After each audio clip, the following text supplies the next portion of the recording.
Hola, ¿cómo están? Espero que muy bien. Bueno, vamos a seguir un poquito con las clases, ¿sí? En esta nuevo video, breve video, esperemos no irme mucho por las ramas y que se entienda. Vamos a ver un poco la segunda unidad, por así decirlo, que es poder, ¿sí? En la materia de política y ciudadanía. En la primera unidad habíamos hablado un poco sobre los inicios de la política, habíamos comprendido algunas cosas que no son sumamente fundamentales para la comprensión de la materia. A ver, en lo personal prefiero que ustedes comprendan relaciones de poder, conceptos como el de Estado, hegemonía, entre algunos otros, y no esta cuestión de cuál es el tema de la política. ¿Por qué? Porque lo vamos a ir desarrollando durante todo el año. ¿Cómo? Lo vamos a ver con ejemplos claros, ¿sí? Precisamente, hoy lo podemos ver, ¿sí? Todas las decisiones que tomó el presidente, los diputados, el gabinete de ministros, son decisiones políticas. Y si bien están cimentadas bajo conceptos de la teoría política, también hay cuestiones de política partidaria y de pensamientos ideológicos que condicionan ciertas opciones a tomar. Puede ser que realice varios cortes en este video y por eso se vea como medio distinto, porque el tema que voy a tratar ahora, que es el tema de poder, es un tema bastante complejo, y para no ser menos complejo lo complejicé un poco más metiendo a un autor que es Michel Foucault, ¿sí? Michel Foucault era, porque ya falleció, era un escritor francés, psicólogo, filósofo, que se dedicó también a analizar esta cuestión del poder. Primeramente, vamos a pensar el poder. No quiero hacerla tan teórica la clase para que ustedes puedan comprenderla mejor. Pensemos un grupo de personas. Ese grupo de personas no siempre van a aceptar todo lo que todos digan.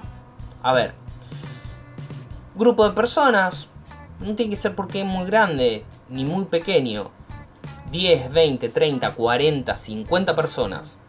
Esas personas, ¿hay poder dentro de ellas? Por más que sean familia, siempre hay relaciones de poder. Y ustedes me van a decir, y bueno, pero vamos a suponer que pueden ser un padre, una madre, por así decirlo, ¿no? O que incumplan los roles de madre-padre, no importa, un tío, una tía, lo que fuese.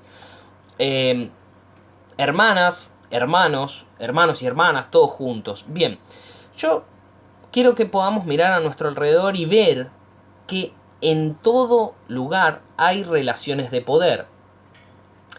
Las hay en la familia, las hay en el grupo de amigos, las hay en la escuela, las hay en el Estado mismo. Bien. Obviamente que esto va a depender de cómo podamos llegar a comprender ese poder, lo podamos ver y así lo podamos comprender, porque la idea es que en realidad podamos comprender, no que repitamos como un loro cuál es el concepto de poder, ¿sí? Vamos a suponer esta historia.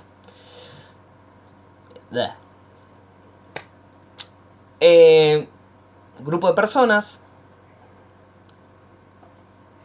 Todavía la sociedad no existe como tal. No hay edificios, no hay deliveries, no hay celulares, no hay nada. Está el hombre, ¿sí? Tapado con pieles, tiene una lanza. La mujer también en iguales condiciones. Y hay, así, podemos llamarlo familias, ¿no? Las primeras familias. Y hay así 2 familias más, ¿no? Entonces en total son 3 familias de 2 integrantes cada una. De esas personas, ¿ustedes creen que son todas iguales por más que tengan la misma edad? No. por suerte o lamentablemente, va a haber relaciones dentro de esas personas, relaciones de poder. Puede ser una cuestión de poder físico, de temor. Vamos a suponer que una persona le tiene más miedo, el hombre de una familia le tiene miedo al hombre de otra o a la mujer de otro porque es más grande, porque caza mejor, porque tiene más cualidades físicas o las que fuese, no importa. Y eso va a cimentar una relación de poder.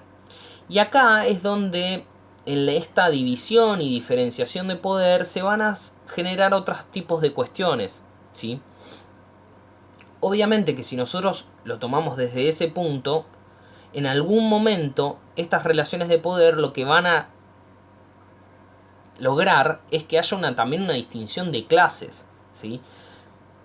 Entonces, bueno, podríamos decir que, ¿por qué cuando nosotros vemos o estudiamos las tribus, por qué decimos que había, por ejemplo, un cacique o un rey o lo que fuese, como una persona que ejercía poder y como una persona de autoridad y las demás no? ¿Quién fue el que le dio ese poder? ¿A lo largo de cuánto tiempo, ¿sí?, esa familia estuvo en el poder o por qué? ¿Y por qué nunca después se volvió a discutir? O sea, si se discutía, se terminaba venciendo al oponente y se cambiaba la familia y listo. Esto igualmente llevó a muchas civilizaciones o pequeñas civilizaciones a que desaparezcan por las guerras internas. ¿Por qué? Porque había cuestiones de poder, ¿sí? Yo siempre pongo el mismo ejemplo, que es un ejemplo muy burdo, muy tonto.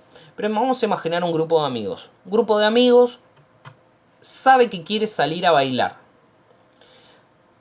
pero no sabe a dónde. Entonces, dos agarran y dicen que quieren ir a un lugar, otros dos dicen que quieren ir a otro lado, y otro dice que quiere ir a otro lado. Bien, la pregunta sería, ¿a dónde vamos?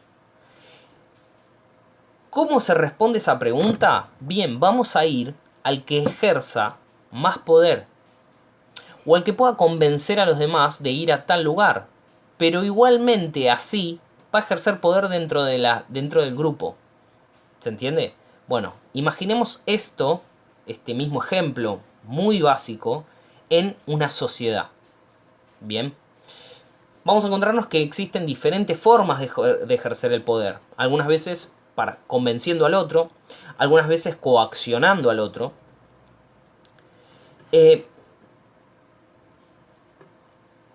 La coacción es obligar al otro a realizar lo que yo quiero, ¿sí? Porque si no, va a tener un castigo.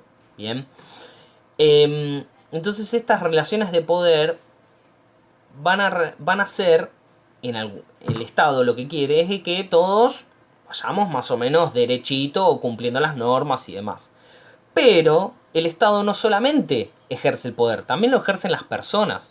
Lo ejerce el trabajo, lo ejercemos en la escuela, lo ejercemos con compañeros, con compañeras, con la familia misma, ¿sí? Yo, por ejemplo, siempre recuerdo esto. Cuando nosotros nos juntábamos en la casa de mi abuela, se comía a la una, se comía. ¿Por qué? Porque mi abuelo, hasta la una de la tarde, o una del mediodía, como quieran decirle, él aguantaba sin comer. Si a la una no había llegado la gente que faltaba,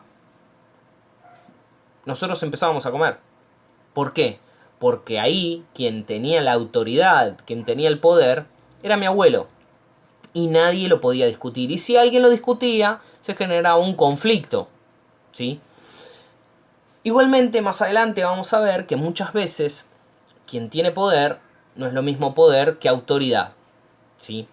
En el caso del Estado, en teoría, tiene poder y tiene autoridad. Tiene la autoridad para agarrar y decirte qué es lo que tenés que hacer, porque es el Estado. Y también tiene el poder porque tiene las herramientas para que eso vos lo cumplas, ¿sí? Bueno, espero que se vaya comprendiendo. Vamos a... Ahora les quiero ver si les puedo leer algo de Foucault, ¿sí? Para que ustedes puedan comprender cuál es cuál es el pensamiento que tenía Foucault. Denme un segundo, ahora voy a hacer un corte, así lo busco y lo leemos juntos. Bien, acá ya más o menos encontré algo que Foucault dice: me parece que es un error, a la vez metodológico e histórico, considerar que el poder es esencialmente un mecanismo negativo de represión, que su función esencial es proteger, conservar o reproducir relaciones de producción. Esto tiene también otro correlato. Y seguimos con lo siguiente. Lo que hace que los sujetos dentro de las distintas sociedades acepten el poder y se enganchen a él, radica en el simple hecho de que el poder no se manifiesta, no pesa únicamente como fuerza prohibitiva que dice no, sino que, contrariamente a lo que se piensa, el poder va más allá. Si el poder no fuera más que represivo, si no hiciera otra cosa más que decir que no, realmente se obedecería. Efectivamente, cuando se afirma que el poder trasciende la concepción negativa, o sea, lo malo, que tradicionalmente se tiene del mismo, es porque el poder es productivo. Lo que quiere decir que el poder, en la medida que es atravesado por una red de múltiples relaciones, produce saber, discursos e induce placer. Es entonces preciso considerar el poder como una red productiva que atraviesa todo el cuerpo social más que como una instancia negativa. A ver, entendamos que en las relaciones de poder no siempre son negativas o que el poder en sí no es malo. ¿Por qué? Porque en estas relaciones de poder hay algunas cuestiones que nos hacen tener placer o inducir al placer, ¿sí? Porque en algún momento, por ejemplo, alguien con fines de poder escribió cosas que hoy por hoy nosotros creemos que son magníficas, ¿sí? Cuando nosotros leemos a ciertos autores como, no sé, Hobbes, Locke, Rousseau, Voltaire, Montesquieu, fueron autores que fueron bancados también por el poder, ¿sí? En algunos casos hay otros científicos que no fueron bancados por el poder y que son conocidos precisamente porque fueron negativamente considerados por el poder, ¿sí?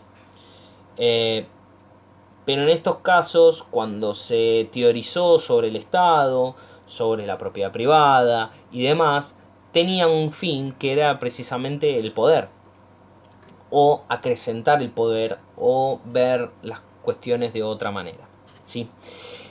Ahora vamos a dejar acá, porque es como bastante. Después vamos a seguir con la concepción de poder de Vidar Campos, o lo que entiende él por la palabra poder, que es una palabra más jurídica. Vidar Campos fue un abogado muy prestigioso, se acercó mucho, también fue un teórico político, por así decirlo, pero lejos de ser lo que fue Foucault.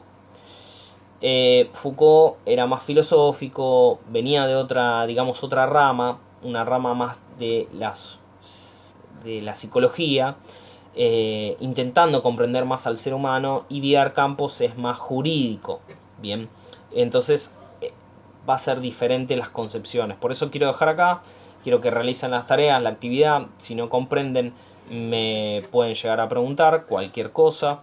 Y solamente eso. Estos videos en realidad lo que intentan hacer es poner un poquito en palabras para que ustedes comprendan los textos, ¿sí? Y que puedan tener una explicación diferente a la que dice el texto, o de guía del texto, ¿bien? La idea de los textos, yo sé que son complicados, pero la idea es que ustedes puedan aprender con eso, porque el día de mañana les va a hacer, esa herramienta les va a hacer mucha falta. Son textos en algunos casos un poco largos, pero no por eso, porque sean largos, son muy complejos, son relativamente fáciles de comprender. Y lo que yo quiero que adquieran ustedes son herramientas para estudios superiores, ¿sí? En donde muchas veces no van a tener una explicación de una unidad o de un tema y la van a tener que estudiar ustedes solos. Entonces, como igualmente este no es el caso, porque ustedes están en un nivel secundario, pero la idea es que podamos empezar a tocar estas cosas y que ustedes empiecen a ejercitar un nivel un poquitito más alto del secundario para que después no les sea tan difícil poder lograr ir a una universidad. Sea cual fuese, no importa. Bien. Así que bueno, eso. Les mando un saludo. Espero que estén haciendo la cuarentena correspondiente. Cualquier duda o consulta tienen en el aula virtual y o mi correo electrónico. Nos vemos la próxima vez que realice un video.